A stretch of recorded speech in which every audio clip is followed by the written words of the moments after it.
wanti baay'ee nagirsu sarmudide gafan mokato barkisu ofinode safanjime namatana nanu intu sagidu utoni jirus kobato kapiru ko inna kefadu devi salagara inegadu kobati baseni siti madan sitani gadko dampada dapiru ko inagefadu devi salagara inegadu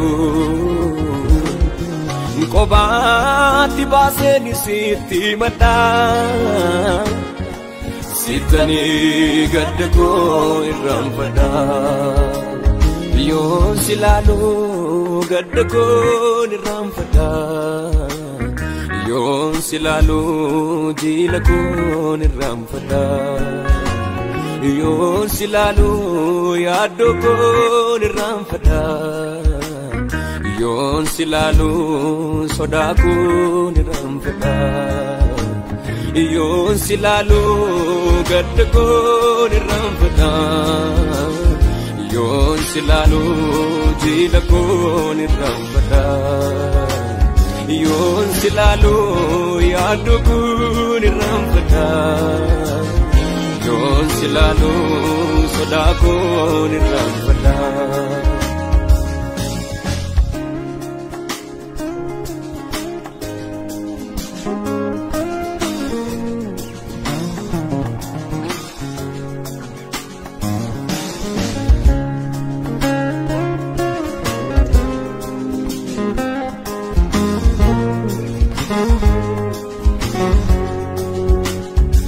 kakapsisu idone buku namni take firatto chala kana milinku itin milati inne nandile lape korasu kusi salmana ibo golako kesa walli bufi atine bida inna badu kada urma gafi chore hir milatu ani baruna ma dogogure kalbu ko garago sirka jira milu ketu onne koti abdi wara ina badu kada orma gafi chore hir milatu ani baruna ma dogogure kalbu ko garago sirka jira milu ketu nekoti abdi wara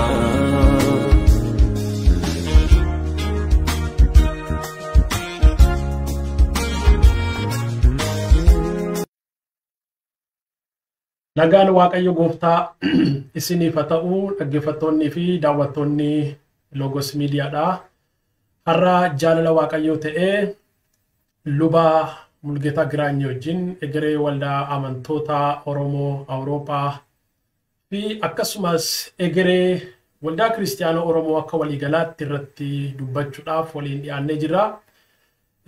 Hamma dhumaatti akkasiin nu caqaftan jaalala gooftaatiin isin gaafachaa utuu gara sagantaa keenya jalqabuutti hin seeniin dura hiriyoota keessan namoota fuula Facebookii keessan hordofaniif video kan akkasii share gochuudhaan yaada kan akkasiin isaaniin geessan asumaan isin gaafadha. Keessumaan Logos Media har'aadha luba Mulgeetaa Giraany baga nagaadhaan gara Logos Media dhufte. Amen.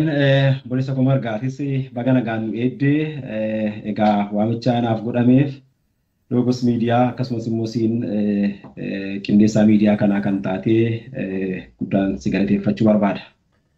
Galatoomii anaa dhufu siin jenneerraa asumaan miidiyaan kun siyaa barugaa yeroo garaa garaatti deddeebitee tajaajiluudhaan yaada barbaachisaa garaa garaa asirratti dubbachuudhaan atis waldaa kiristaanaaf amantoota biyya lafaarra jiran akkati tajaajiltu abdii guddaa qabna. Mee gara sagantaa keenyaatti utuu hin darbiin fuulduraa lubi Mulgeetaa Giraanyi eenyu har'a namoota sin beekne daawwattoota Logos Miidiyaadhaaf mee of ibsi. Tole egaa maqaan koo akkuma jette Mulgeetaa Giraanyiin jedhama. Lubni illee egaa maqaa hojiiti. Hojiidhaan kan naaf kennamedha jechuudha.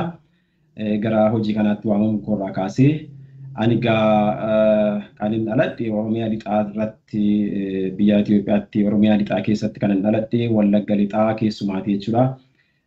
Aanaa Boojii Coqorsaa kan jedhamtu ganda Tulluu Gurraachaa kan jedhamtutti ni dhaladhe. Baay'ee iddoo gadi fagoo iddoo rimootii jedhamee haasa'amuu kan danda'u keessaa tokko jechuudha. Achumattanis guddadhee barumsa koos kutaa tokko amma ja'aatti naanna'ama sanaa miillaan dhaqaa gala sa'aatii lama kan deemamu bareen ergan xumuree booddee 7-8 immoo dhaqaa gala sa'aatii 4 kan deemamu deemeen baradhee xumuree isa booddee salgaffaatii kaasee immoo egaa hin jiru naanna'ama sana iyyuu waan ta'eef nurraa baay'ee waan fagaatuuf magaalaa Biidaatti taa'uudhaan salgaffaatii amma 12tti immoo mana barumsaa Boojii Dirmajii sadarkaa lammaffaatti xumure jechuudha. Egaa achuma ba'een san fixe immoo egaa gara Waaqayyoo balbalani naabaneetiin barumsaa Teoloojii sadarkaa dippiloomatiin argadhe jalqabaa isa baradhee ergan fixee booddee Ayiratti jechuudha Oneesimoos Nasibitti. 2000 akka lakkoofsa addunyaatti 2000tti immoo gara hojiittan bobba'ee hojii kana immoo Asoosaattan jalqabe Baambasii irrattan jalqabe Baambasii fi Asoosaa walitti jiru turanii iddoo hojii jedhamu turan yeroo sana ergan takka achi hojjedhee 2005 immoo deebiseen barumsa guddifachuudhaaf gara Finfinneetti deebi'ee baradhee seminaarii Makkaan Yesuusitti jechuudha. Achitti egaa waggaa 2 Bachelor of Theology waggaa 2 ergan baradhee booddee isa xumuree ammas hojiidhaaf gara Asoosaattan deebi'ee waggaa tokko ergan achi hojjedhee immoo gara Sinoodisitti waamameen Sinoodisii irraa Tumbaayeen hojjetiin gara Head Office'itti waamamee achi gara waggaa tokko sekshinii daa'immanii irraa ergan hojjedhee booddee immoo seminaariitti waamamee seminaariitti immoo akkan gargaaraa leekcharoota barsiisota seminaarii ta'anii hojjetanitti hojjechuuf achumaanis barumsa maastersii kan wal faanatti fufuufan waamicha kan argadhe Eegestisti maastersii koo jalqabee waggaa tokko akkuma baradheen immoo carraa biyya alaaf barumsa argadheen deeme. Ergan biyya alaa kana dhufee waggaa tokko baradhee deebi'een biyyatti dhaqee haadha manaa koo kan naa wajjin jirtu kana fuudhee isheen immoo ani barumsa koo xumuruu irratti biyya kana dhuftee ergasii booddee immoo galamaamti keenya gara biyya kanaatti hafnee erga takka akkas waggaa 2 waliin turre booddee immoo waggaa 2012 akka lakkoofsa Habashaatti kaasee immoo mucaa arganne amma ijoollee 2 qaba abbaa ijoollee 2ti haadha manaa koo fi ijoollee koo wajjin biyya Jarmanii jiraadha. Egaa kana yoon jedhe waa'ee koo hin ga'a jedhee mayyaada garuu amma akka lubaattiin immoo hojjechaa jira biyya kana sammuu gaaffii taansitee na gaafatta ta'eef.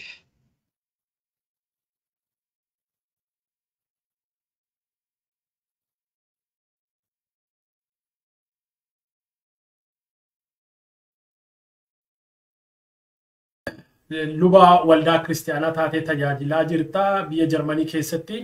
Akkasumas immoo dura taa'aa waldaa tokkummaa Oromoo Awuroopaati.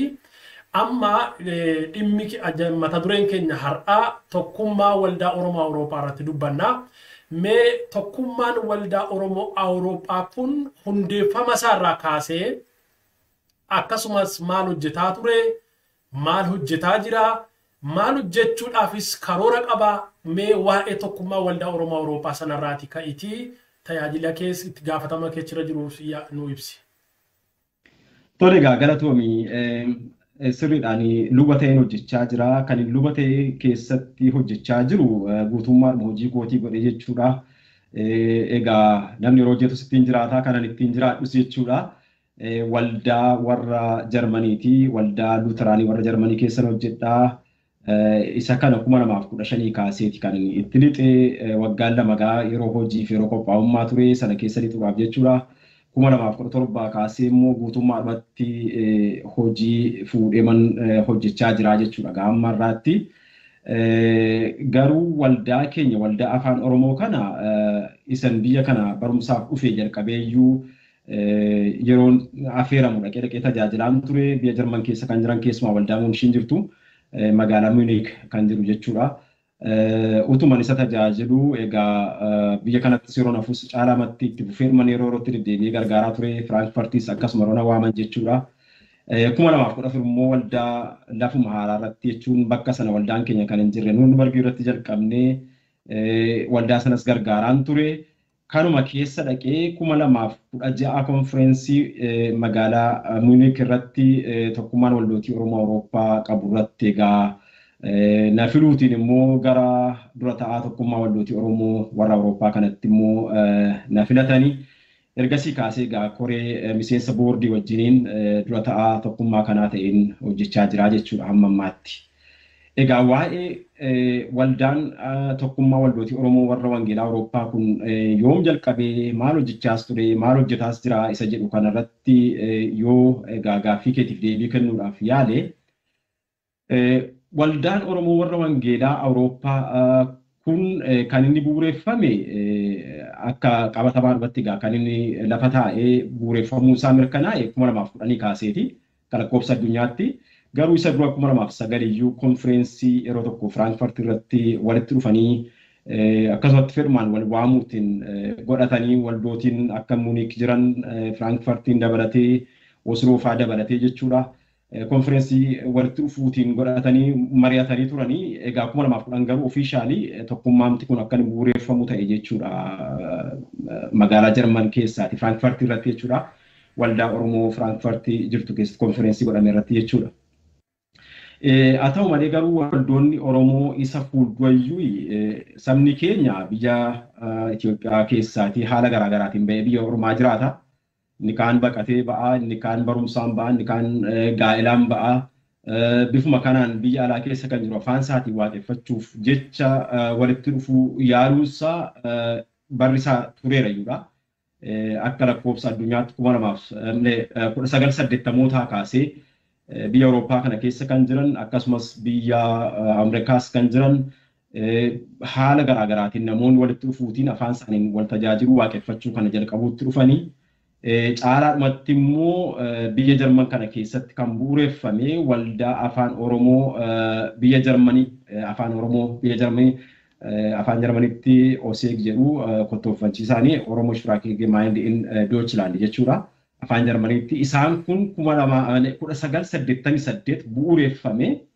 Isheen kun egaa haadha waldaa Oromoo waldootii afaan Oromoo biyya Awurooppaa kana keessa jiran jedhamtee waamamuu dandeessi. Isheedha kan jalqaba afaanuma kanaan iyyuu biyya kana keessatti namni wal argee waaqeffachuu waliin kadhachuu wangeela walitti lallabuu kan inni jalqabe jechuudha.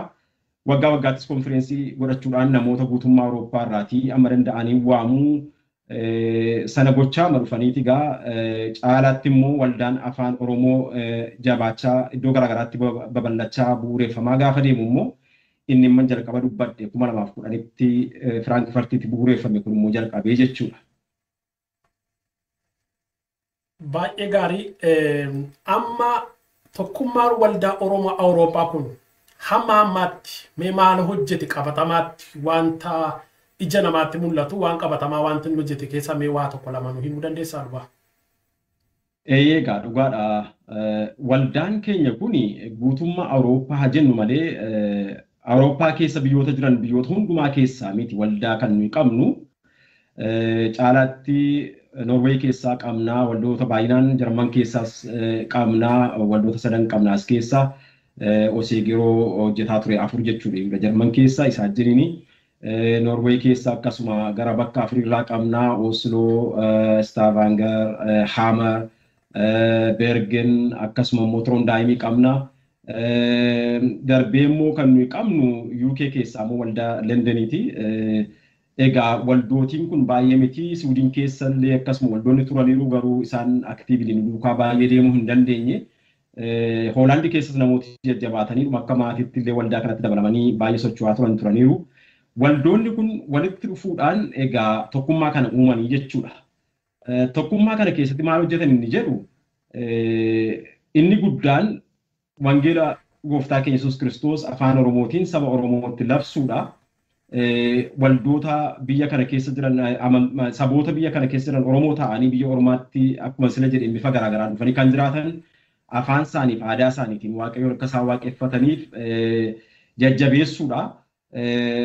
Waldoota kana hamma danda'ametti gara tokkummaa kana keessatti eeguu irratti waan barbaachisu irratti hojjechuudha. Keessumaa konfireensii waggaatti al tokko wal ga'amuu sana qopheessuutiin tokkummaan kun waggaatti al tokko wal arguutiin jechuudha.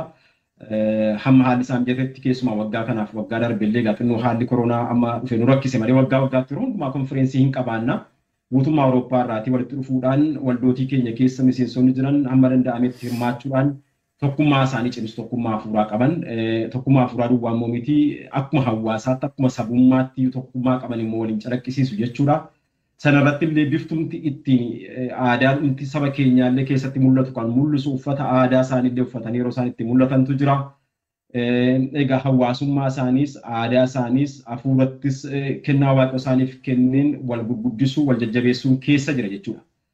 Kana duwwaa miti darbee immoo yeroo konfireensii kanaadhaa walgahii qabaanna. Walgahiin kunis akkaataa itti tokkummaa keenya jabeessuun irratti waliin mari'annaa kaawunsiliitu ta'a jechuudha. Wanta barbaachisu wanta walijjiin murteessinee tokkummaa kana cimsuun irra jiru adeemsa hojii keenya waggaa sana keessatti waan barbaachisu irratti mari'annee murteessina. Wanta darbe waan hojjenne walii wajjin ilaallaa. Wanta dhimma baajeta tokkummaa kanaatiif barbaachisu fakkeenyaaf egaa dhimma hojii tokkummaa kanaaf horii barbaachisu illee yoo jiraate sanarrattis qooda waldoonni fudhachuu qaban sanarratti hin mari'anna. Sana gochuutiin illee adeemsi hojii tokkummaa kana akka inni structure ta'e goona jechuudha. Calliseedhuma tokkummaa akkasitti qilleensarra walitti dhufe utuu hin ta'in tokkummaa seeraanis galmaa'ee mootummaa birattis keessumaa mootummaa biyya Noorweey biratti beekamee jiru waanta ta'eef structure hojii isaatis eeggatee caasaa hojii isaatii kanaan akka hojii isaa adeemsifatu illee waggaatti walgahii kaawunsilii gumii irratti jechuudha. Sanarratti jabeessinee dubbanna. Sanarratti waldaan rakkoo qabdullee yoo jiraatte rakkinni waldaa kanaallee ka'ee haasa'amuutiin amma danda'ametti furmaati akka godhamu ta'a jechuudha. Sana duwwaa immoo miti yeruma konfireensii kanaa guyyaan tokko immoo guyyaa workshooppiiti. Workshooppii kanarratti leenjii garaagaraatu kennama. Leenjii hojii hafuuraa, akkaataa bulchiisaa, akkaataa adeemsa waldaa kiristiyaanaa, akkaataa ergaa dubbii waaqayyootti waliin ilaalaniif adeemsa kennaa hafuura qulqulluu kennaa ayyaanaa kanaan waldaan kiristiyaanaa jajjabaachuuf guddachuu dandeessu irratti illee bifa attamiitiin wal fakkaatee akka deemu wal qabatee akka deemuu danda'u irratti workshooppiin hin geggeeffama. Sanarratti marii bal'aa geggeeffama. Namooti garaagaraa muuxannoo isaaniif beekumsa isaaniirraa kan ka'e waraqaa garaagaraa dhiyeessu. Achirratti egaa mariin godhamu sun barumsi kennamu sun tajaajiltoota keenya illee baay'ee qara. Geggeessitoota waldaa kiristiyaanaa illee baay'ee qara. Sanarratti hojjennaa jechuudha. Kunis gumaacha tokkummaan kun tajaajiltoota isaatiif of keessatti godhu keessaa tokkodha jechuudha. Kana duwwaa immoo miti egaa waldaan kun yookaan tokkummaa waldootii afaan Oromoo warra Wangeelaa Awurooppaa kun asuma Awurooppaa keessa duwwaatti hojii ishee daangessitee dhiiftituu hin ta'in hojiin ishee kun bakka biraallee ga'ee lafa sabni afaan Oromoo dubbataniif afaan Oromoo dhaga'anillee dhaga'uu danda'an akka inni ga'u irratti hojjetti. Keessumaa 2014 akka lakkoofsa addunyaatti reediyoo warra Wangeelaa jettee jalqabdee reediyoo kanallee bajetuma tokkummaa kanaati. Caalaa isaa egaa wanti horii nuti baafnu isumaadha. Qilleensa isaa irratti waan barbaachisu horii itti baasuudhaan egaa reediyoo kanaallee wangeelli akka lallabamu gochuudhaan tajaajiltooti baay'een dhokataniillee kan jiran biyya keessaa biyya garaagaraa biyya alaas dhokatanii kan jiran akka isaan bakkee ba'anii karaa reediyoo kanaallee sagaleen waaqayyoo dhaga'amu. Namoonni misiraachoo fayyinaa dhaga'an gochaatti jirti jechuudha. Tokkummaan nuti qabnu kuni adeemsa reediyoo kanaas kan qabatee jiru isheedhuma. Egaa gartuu miidiyaatu jira. Sanarratti garuu namni dhimma reediyoo kanaallee hojjetu obboleessi keenya egaa maqaan isaa baay'ee reediyoo kanarratti kan beekamu Roobsan Makkoo inni tola ooltummaadhumaan hojjeta. Yeroo masaarraa aarsaa godhee beekumsa isaarraa aarsaa godhee reediyoo kana tokkummaa kana keessatti akka isheen hojii wangeelaa kana babal'iftu gochaatti jira jechuudha. Karaa kanaallee saba keenya egaa daangaa guutummaa addunyaarra jiran lafa itti sagaleen kun dhaga'amuu danda'amu hundumaatti dhageessuutiin gargaarsa hojii hafuuraa kana goonaa jechuudha. Kana duwwaas miti bara kun egaa bara teknooloojiin baay'ee baay'achaa dhufe waanta ta'eef macaafa duwwaa miti namni wanta digital ta'e kanatti sagalee waaqayyoo kan argatu gochuu irratti illee tokkummaan kun hojii guddaa hojjette. Isa kanas gartuuma miidiyaa kanaan waliin ta'uudhaan waan barbaachisu irratti gumaacha barbaachisu gochuudhaan miidiyaa kana wajjiniin harka wal qabachuutiin reediyoon sagaleen waaqayyoo macaafni qulqulluun inni macaafaan jiru kun akka inni Androidiitti akkasuma immoo iPhone'itti namoonni gadi buufatanillee gargaaramuu danda'an dubbisuu danda'an utuu rakkatiin boorsaa isaanii keessaa fuudhanii itti gargaaramuu danda'aniif aappii isaa gadi buusuu irratti jechuudha. Kanas tokkummaan kun irratti mari'achuutiin murteessuutiin kaawunsilii irratti murteessuu duwwaa miti itti gaafatama hojii isaatii fudhachuudhaan duukaa buutee gartuu miidiyaa kana wajjiniin hojjetteetti jechuudha. Sun egaa gumaacha karaa hafuuraa tokkummaan waldootii Oromoo warra Wangeelaa hojjetaa jiru keessaa waan caqafamedha.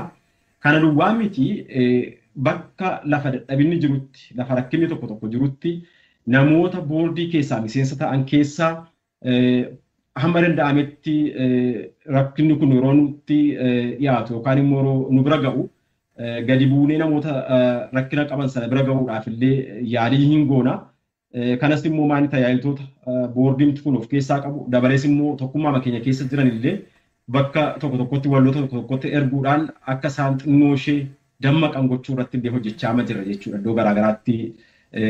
Isa kanas immoo waldoonni keenya namooti nuyi isaaniif ergine yookaan immoo namoonni tokkummaa kana bakka bu'anii dhaqan illee gidduutti hojjetan wanta argan sanaan illee tokkummaa kanaaf ragaadha jechuudha. Hojii tokkummaan kun hojjeteef jechuudha.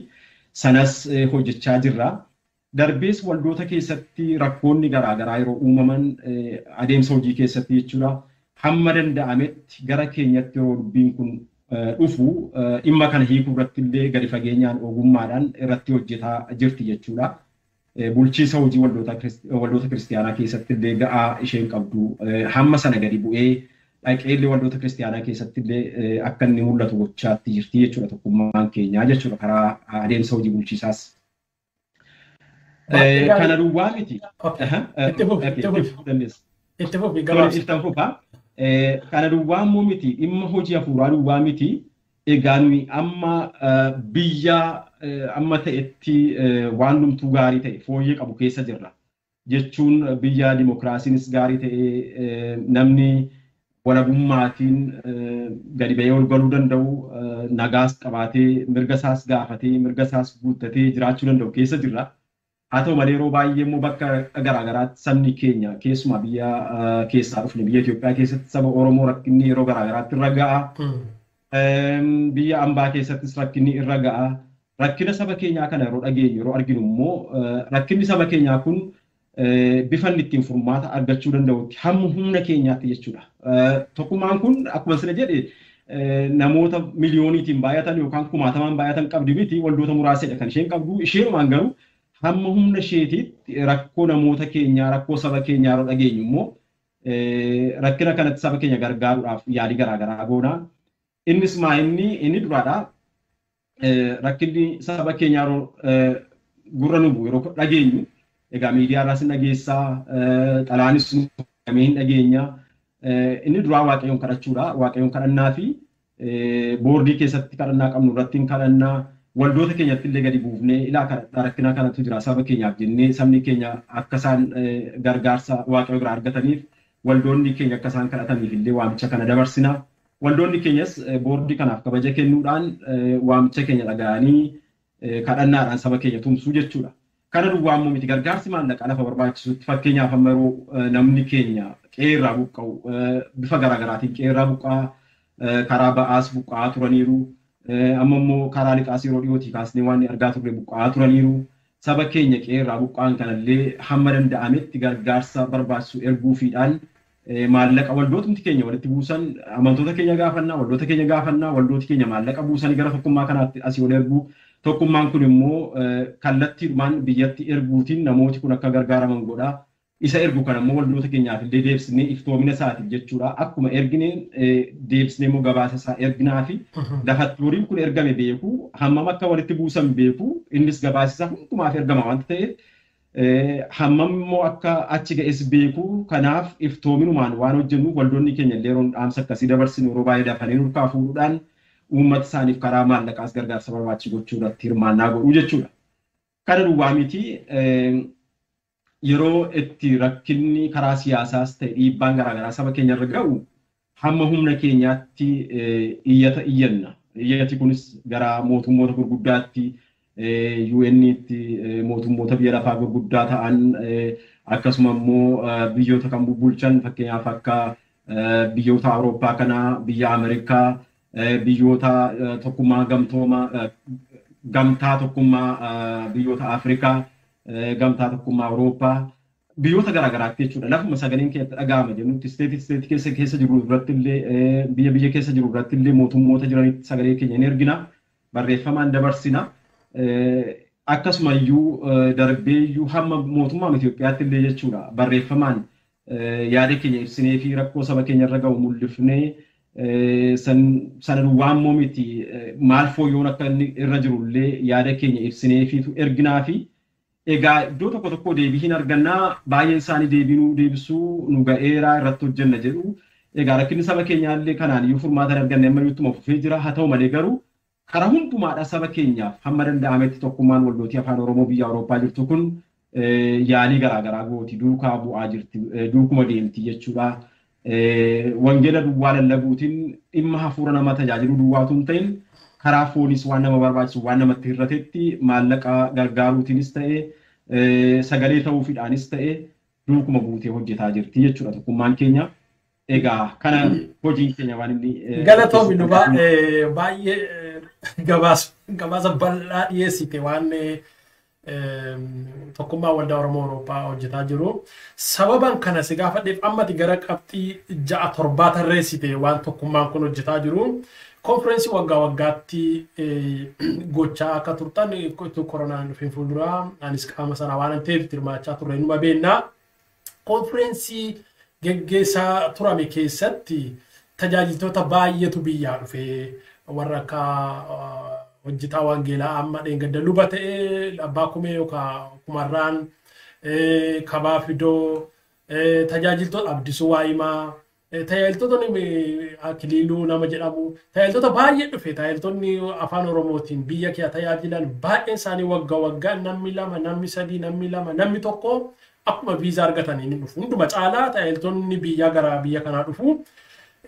Sun immoo waldaa ishee biyya jirtu wajjin tajaajiltoota ishee biyya jiranii wajjin hafuurri gaariin tokkummaan gaariin akka uumamu irratti hojjetaa jira. Raadiyoo warra wangeelaa kaaftee obboleessi keenya roobsan yeroo isaa guutuu kennee tola ooltummaadhaan waan hunduma isaa qabee hojjeta.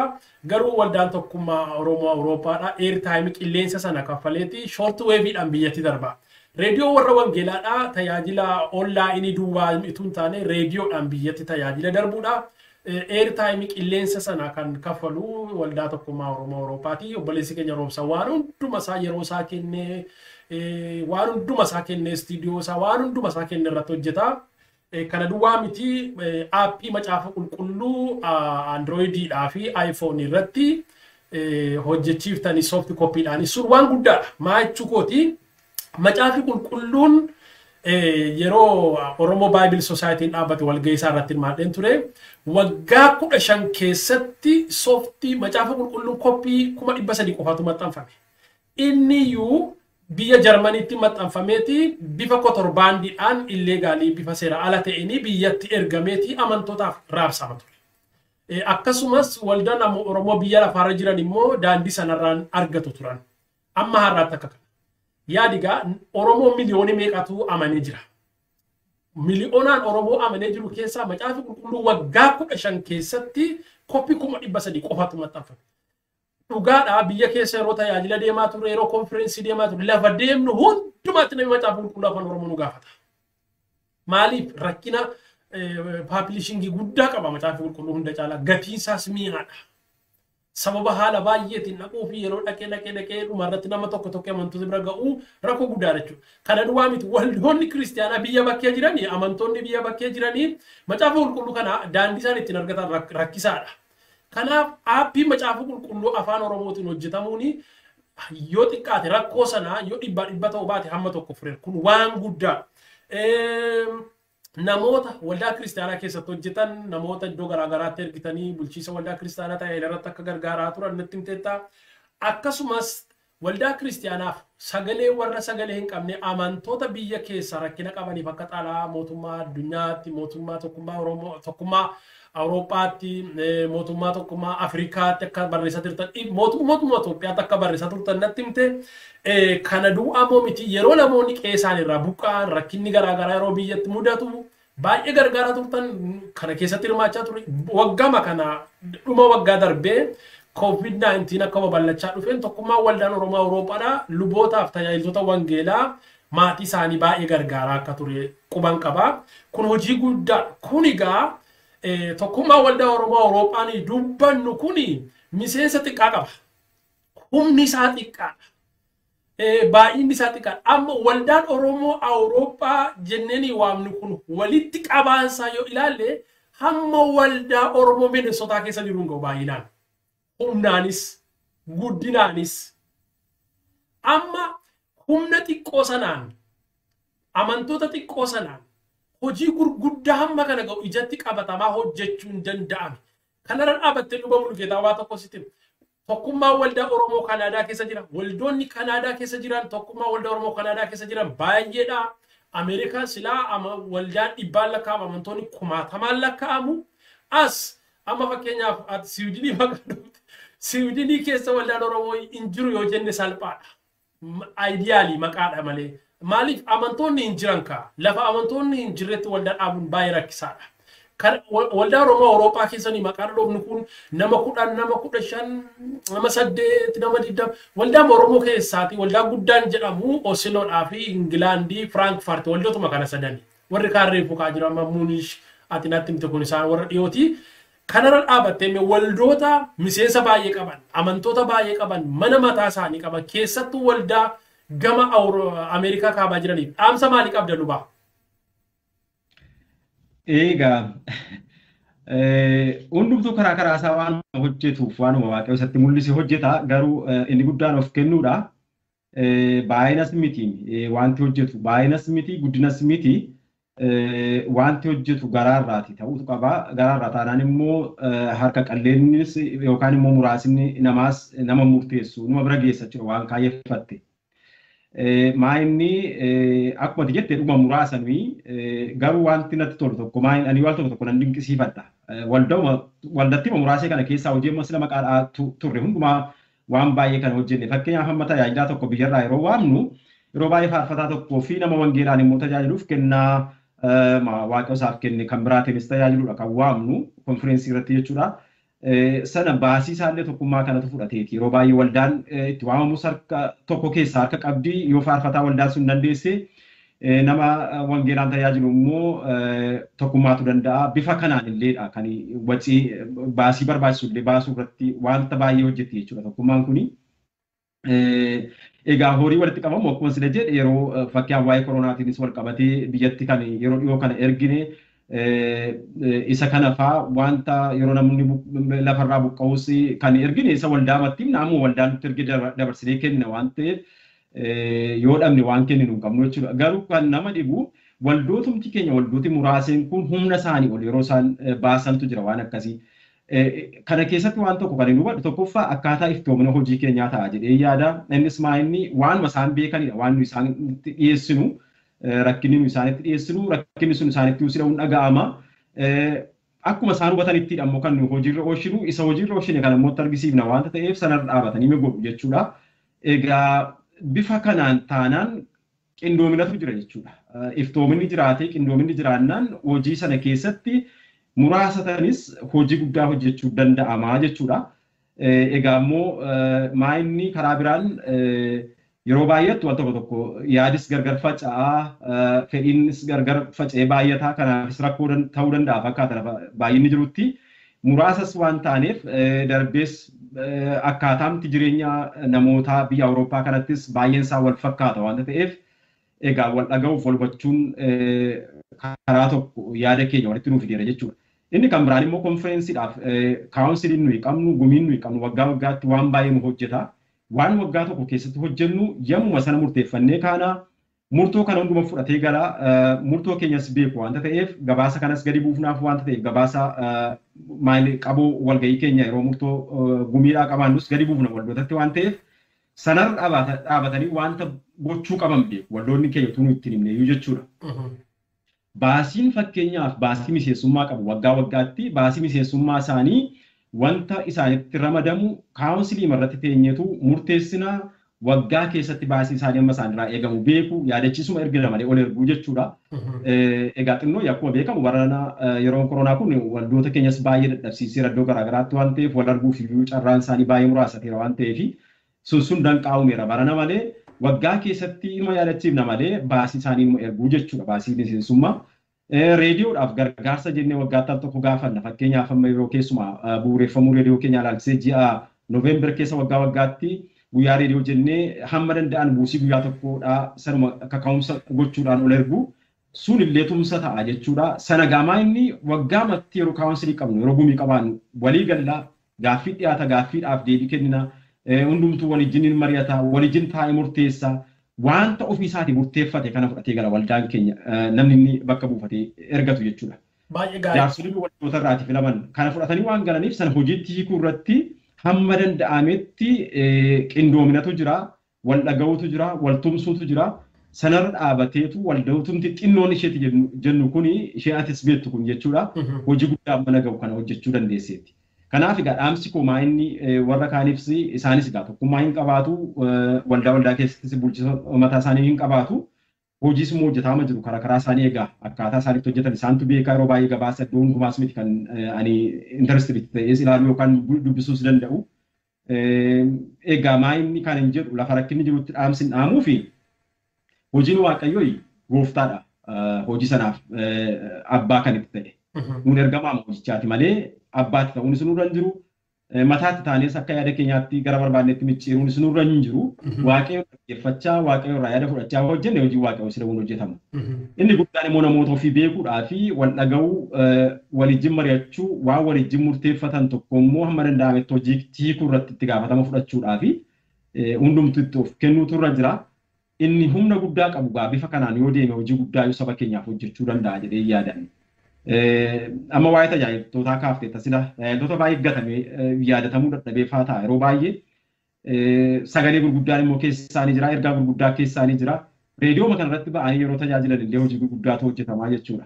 Karaa biraa immoo biyyarraa yeroo waamnu tokkummaa waldootiin keenya biyya alaa jirtu kun biyyaa wajjin hin qabdu illee cimsuurra yoo darbee warrumti biyya keessa yeroo dheeraadhaaf tajaajilaa turan illee dhufanii biyya addunyaa kana bal'ina biyya kanaa guddina biyya kanaa kana yeroo argatan illee beekumsa kana fuudhanii galanii biyyatti illee appilaayi gochuu irratti waan tokko hojjetaa jechuudha.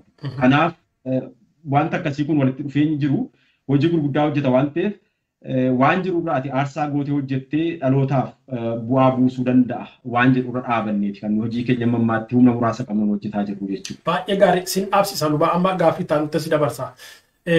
Muuxannoo amma ammaatti humna xiqqoo waldaa xiqqoo qabatanii hojii guddaa hojjetan kanarra dhaabbattee waldaan kiristiyaanaa Oromoodha yoo maal goote humna ta'uu dandeessi jettee yaadda? Egaa waan amma haasofne keessatti yaadi kun hin jira tokkoffaayi tokkummaa isa jedhamu kana eeggachuudha.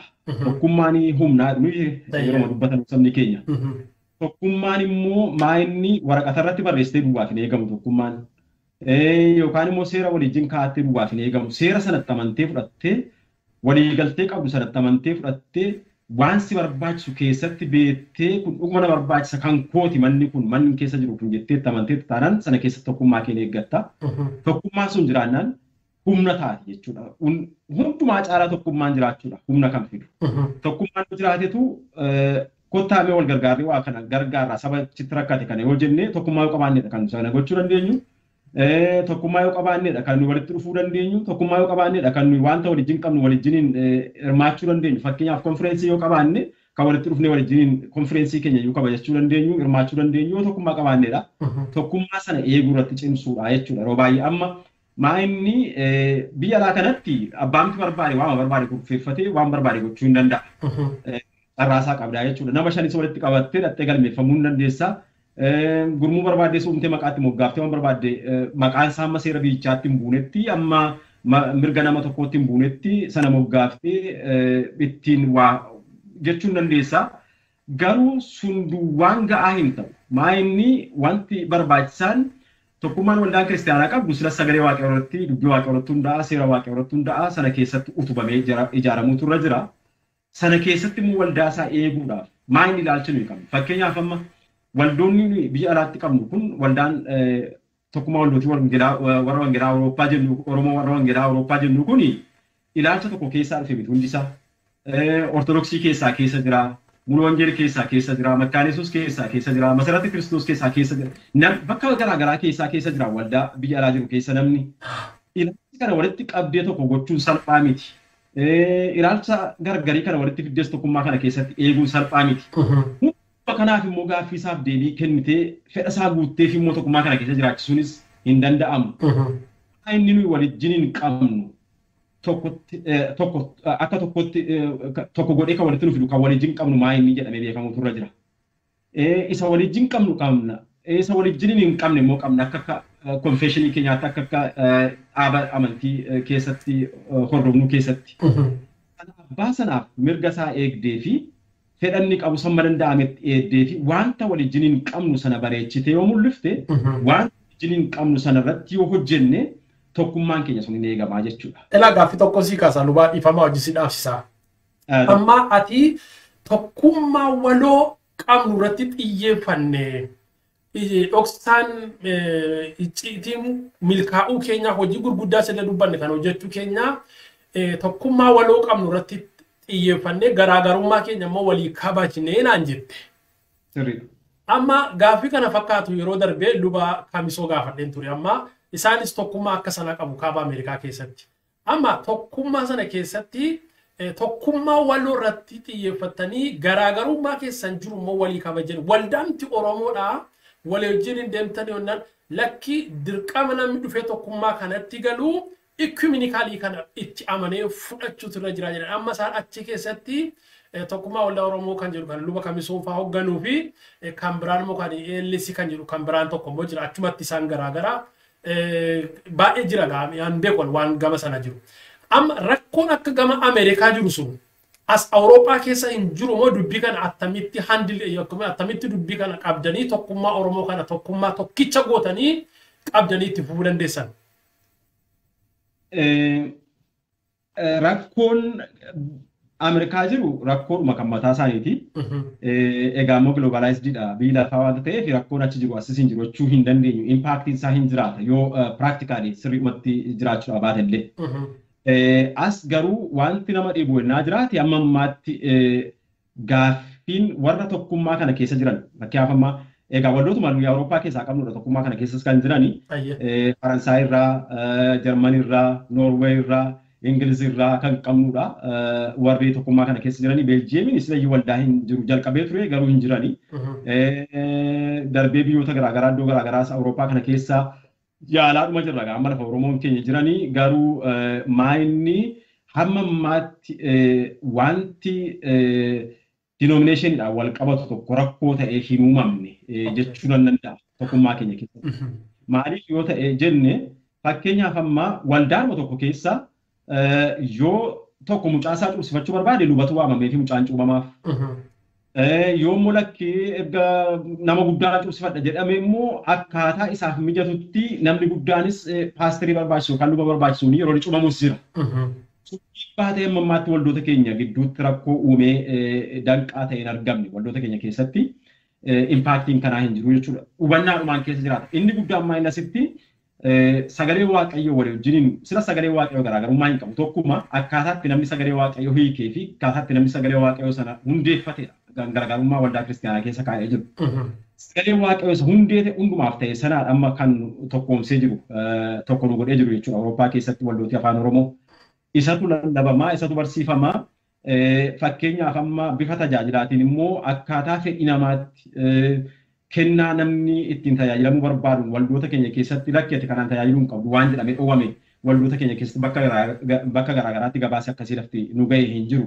Yoo namni afaan haaraan kadhachuu barbaade kanaan kadhachuu hin dandeessu kan jedhu hin jiru. Yoo namni immoo lakkii ani suutuma jedheen faarfadha jedhees immoo kan akka kanatti faarfachuu hin dandeessu kan jedhee rakkina uume siin jiru mammaatti wal danda'uutiif wal hubachuutiin addaddummaa waliif kabajaa tokkummaa isa waliin qaban hundee sana irratti hundaa'uutiin waliin deemamaa jira jechuudha. Galatoomi asumatti si dhaabsisaa ifama. Amma an keessan kaayyoo tokkoffaan tokkummaa waloo sana eegdanii garaagarummaa jiru immoo walii kabajanii walii wajjin gara fuulduraatti tarkaanfachuudha. Innan kan isaanii isinii kaase dirqama warri eellisii keessaa dhufanii tokkummaa waldaa Oromoo isaa dura ture sanatti dabalamuudhaa fi dirqama ikumenikaalii warri tokkummaa waldaa Oromoo addunyaa qaban sanaa itti amanuu lafa jiru yoo waldaa warra Luteriyaanii kan biraa jala jirate jalaa ba'ee dhufuutu irra jira. Yoo doktrinii kan biraa jala jirate jalaa ba'ee dhufuutu irra jira. Kun immoo utuu ilaacha akka sanaa jiru immoo waldaan barabaraan iyyuu walitti dhufuu hin dandeessu. Garaagarummaa jiru walii simattee kaayyoo waloo qabdu irratti yoo xiyyeeffatte garuu inuma danda'ama. Amma meetidii yookaan tooftaa ittiin tokkummaa waldaa Oromoo Awurooppaa kanaa geggeessaa jirtan kanaan waldaan Oromoo Ameerikaa jirtus, Kanaadaa jirtus, Awustiraaliyaa jirtus, biyya Afrikaa keessa jirtus hundumti keenya tokko waa lamatu tokko nu godhu. Tokko akka sabaatti saba tokko, hiree tokko, biyya tokko waliin qabna. Lammata amantii tokko Kiristoosii waliin qabna. Hundumti keenya dhufne addaatti gargar baane malee persentii 90 hundumti keenya waldaa tokko keessa dhufne waldaa Makkaana Yesuus jedhama. Amma waldoota keenya akkasitti rakkina sanaan rakkina ammaan maqaadhee kanaan qabamanii gargar caccabanii walitti dhufuu dadhabanii sababa tokkummaan dhibeef humna dhaban utuu potenshaaliin jiru utuu namni waa hojjechuu danda'u jiru utuu maallaqi jiru utuu amantoonni jiru utuu kennaan ayyaanaa jiru warra sababa tokkummaa dhabeef waa hojjechuu dadhabe kana gargaaruudhaaf waan akeektan qabu yookaan immoo waan yaadaa jirtan qabdu. Jechuun tokkummaa keenyaan ala biyya kan biraa keessa kan jiran jechuu keeti miti. Waan ammatti jirtan kanaan warra rakkina keessa jiran gargaaruu muuxannoo wal jijjiiruu haa ta'u yaadaan gargaaruu haa ta'u gorsaa. Okay, maa'inni pilaanii akkasii baafannee ilaa iddoo akkasitti rakkinni akkasii jira biyya Ameerikaa keessa yookaan immoo Awustiraaliyaa keessa yookaan Kanaadaa keessa jennee itti yaadne maaliif isaanii jaboodha. Isaanuu akkasitti ilaalan egaa isaan waldaa guddaadhaa tokkummaa gurguddaas qabu jennee yaadna. Of course beenna addunyaa irraa fagoo miti nusi ima beenna rakkinni akka achi jiru. Haa ta'u malee garuu muuxannoo kan nu gaafatu yoo jiraate hiruufiif wanti nu dhorku hin jiru akka tokkummaa keenyaatti akka boordii keenyaatti akka tokkummaa waldoota Oromoo warra wangeelaa Awuroopaatti yoo muuxannoon keenya kun akka isaan gargaaruuf nurraa hirmaachuu kan barbaadan jiraatan jechuudha. Maa'inni rakkinni guddaan iddoo biraatti ta'u yeroo baay'ee maa'inni akkaataa caaseffama hojii isaanii keessatti inni kaan waldootii warra biichaa keessatti kan hammatamanii jiran jiru. Waldaan Oromoo ta'anii immoo of qabatanii kan jiran jiru sana keessatti garaagarummaan jira. As kan keenya seera keenya keessa kan jiru kamiyyuu paartinarii uumtee jira paartinarshiippii qabaattee jiraachuu hin dandeessa. Paartinarii eenyu taatee jiraachuu dandeessi waldaan otoonomiisiidha waan taateef. Waldaanti lookaal koongirgeeshiniin jechuudha. Fakkeenyaaf amma waldoota atamma biyya jirtu keessatti waldaa Oromoo tokko geggeessaa jirte yoo ta'e waldaan ati achi qabdu biyya ati keessa jirtu sana keessaa biyya Suudiin keessatti amma fakkeenyaaf waldaan achi jirtu waldaan ati afaan Oromootiin geggeesstu waldaa Suudiin wajjiniin walitti dhufeenya qabaattee waliin hojjechaadhuma tokkummaa waldootii Oromoo warra wangeelaa Awurooppaa keessa immoo jiraachuu hin dandeessi. Sanaaf banaadha jechuudha seerri keenya. Sababii achi jirtuuf sababii waldaa sana keessatti hammatamtee jirtuuf addanatti ati yoo achi jalaa baate malee dhuftee jala galuu hin dandeessu jennee balbala keenya cufnee hin keenye jechuudha. Paartinarshiippii uummattee waldaa kamiyyuu jiraachuu hin dandeessi. Hammanni adeemsaaf seera tokkummaan waldootii Oromoo warra wangeelaa Awurooppaa qabdu hin tuqnetti hin miinetti sana nu jalaatiin hin diignetti jechuudha. So kanaaf maa'inni banaadha sun waanta ta'eef waldoonni keenya firiideemii qabu jechuudha. Biyya keessa jiran keessatti waldaa kan biraajiniin waliin waaqeffachuu barbaadan waliin sheer gochuu waan barbaadan manallee achuma keessatti waaqeffatu yeroo baay'ee waldoota kan biraa keessatti sana keessatti hamma danda'ametti jiraachaadhuma waldoota isaaniitiif tokkummaa isaanii keessatti immoo mirga isaaniif fedha isaaniif guutamuun irra jiruuf dirqama isaanii beekaniitu keessatti hammatamanii jiraatu. Seerri keenya hundumaa bira jira waldoota keenya keessa sana qabatanii adeemuu jechuudha. Sana gaaffii kan kaasan yoo jiraatan bakka biraarra muuxannoo meetidii nuti ittiin deemnu kana baruu kan barbaadan yoo jiraate hin irraa fi injijjiirra yaada hin gargaarraa jechuudha. Ifama yeroo keenya wajjin dhaabsisaan deema. Egaa amma isaanii wajjin muuxannoo keessaniiruu hin barbaadu. Kana jechuun tokkummaa waldaa Oromoo gama Ameerikaa jirus ta'e Kanaadaa, Awurooppaa, Awustiraaliyaa jiru hundumaa wajjin hojjechuudhaaf fedhii balballi keessan banaadha jechuudha. Nu balballi keenya banaadha. Nun asitti tokkummaa mataa keenyaa eeggannee eenyu wajjin hojjechuun balballi keenya banaadha. Eenyu wajjinis hojjechuudhaaf wanti nu danqu hin jiru. Saba keenya isa kan Oromoo miti isa kan biraa jiru hojjenna. Garuu karaa caaseffamaan deemee istiraakcharii hojii eegee akkaataa wal hubannaatiin deemee kan dhufu tokko yoo jiraate waliin teenyee haasofnee tokkummaadhaan hojjechuudhaaf wanti nu danqu tokko hin jiru. Baay'ee gaarii gaaffii isa dhumaa tokko sii kaasaa. Yoo waldaan Oromoo biyya lafaarraa walitti dhufee sagalee ejjennaa tokkoon ta'uu dadhabe. Yoo ta'e hawwii keenya yoo ta'uu dadhabe akka waldaa Oromoo Awurooppaatti tokkummaa waldaa Oromoo Awurooppaadhaa tarii Church World Council memberii ta'uu hin danda'a. Yaadi akkasii yookaan sammuu keessa dhufee waan yaadda jira yookaan waan muuxannoo qabdu irraa amma waldaa warra Jarmaniidhaas hin tajaajilta waan ta'eef waldaa Oromoo gara sadarkaa World Church Councilitti fiduun hin danda'amu.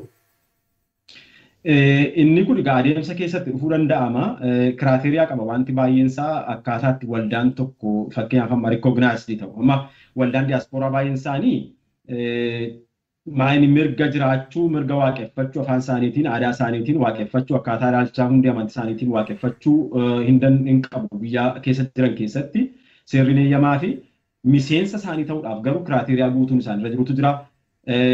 Maayini kiraateriyaan kuni dandeettii maallaqa isaanii, baay'ina uummata isaanii, miseensa isaanii, seera ittiin bulmaata isaanii sun hundumtuu madaallii waldootiin warra adii kun qaban hin guuta yoo ta'e waldaama keessa jiran keessatti naannaama keessa jiran keessatti miseensummaa hin barbaadu yoo ta'e godhachuu danda'u. Sanarra darbee gara kaawunsilii ammaatti yookaan immoo gamtaa waldootii addunyaatti warra Luteraanii addunyaatti yookaan Awurooppaatti dhufuudhaa fi kiraateriyaa sana guutuutu irra jira jechuudha. Sana guutuudhaaf egaa akkuma ammaa jenne adeemsumarra jira karaarra jira malee ammaaf pilaanii sanaallee yookaan karoora sanaallee baafannee hin qabnu. Garuu deemnaan kiraateriyaa isaa guunnaan gaaffii barbaachisu fakkeenyaaf amma humna faayinaanshaal istaatistiksii waan ittiin of sochoosu waan ittiin of deemsisu hojii isaa deemsifatu darbee immoo seera ittiin bulmaata isaatii isaan biratti fudhatama qabaatu baay'ina miseensaa inni qabaatu Awurooppaa keessaa guutummaa Awurooppaa keessaa inni qabaatu ilaalcha hundee amantii isaatii bifa attamiitiin World Council of Church World Church Council isa jedhu sana yookaan immoo Lutheran World Federation yookaan immoo kan Awurooppaattis jechuudha. Guutuu danda'a isa jedhu sana yoo hin fudhatamaaf ta'e yoo hin simatamaaf ta'e iyyata dhiyeeffata iyyata isaa sana irratti hojjetamee wanta miseensa hin taaneef hin qabu jechuudha. Garuu ammaaf wanti nu lafa keenye sada kana jenne hin qabnu. Baay'ee gaarii. So ani gaaffii larasii qabu asuma irratti xumura ati yaada nahaa fi yaada qaba tokko jiraatte deeqa tokko keessatti gabaabsitee yaada kee dhaammattee sagantaa keenya kanarraa asumaan goolabna. Tolega, yaadi ani qabu kan biraallee hin jiru baay'ee haasofne irraa ta'u malee garuu jabaadhaan isiniin jedhaa Logos Miidiyaa Waaqayyoo isin haa eebbisuu si haa eebbisuun jedhaa hojii gaariidha. Wangeela lallabuu waan itti dhuguma akkuma amma ittiin gaaffii deebiitii waan tokko jetteen namni kanarraas waan baay'ee hubata waan baay'ee sirraa bara karaa hundumaadhaa iyyuu waan saba keenyaaf hin barbaachisa jedhamu saba keenyaaf hiruu irratti hojii ogummaa keetiin hojjechaa jirtuuf of kennitee hojjetaa jirtuuf Waaqayyo si haa eebbisuun jedhaa miidiyaan kee kun isa gabbatuun jedhaa caalumatti waa'ee saba keenyaatiif wanta barbaachisu irratti hamma danda'ametti karaa hundumaadhaa damee lamaan isaatiin iyyuu holistic ministry isa jedhamu sana jechuudha. Hafuurattis ta'e foonittis waan saba keenyaaf barbaachisu hojjetamu irratti waan hojjetamu gara miidiyaa kanaatti fiduudhaan sabni keenya hamma danda'ametti akka inni itti keessatti of argu gochuu irratti hojjechuun hojiidhuma guddaadhaan jedhaa Waaqayyo si haa eebbisu kana caalumatti itti fufaa miidiyaan keessan itti fufu jechuun barbaada. Asumaan nagaa koo waldoota keenya hundumaa bakka jiranitti afaan koo kan dhaggeeffataa jiran boodas kan dhaggeeffatan hundumaaf immoo nagaa kun dabarsammas nagaan Waaqayyo keessanii wajjin ta'uun jedha. Fayyaa ta'ii lubaa Mulgeetaa.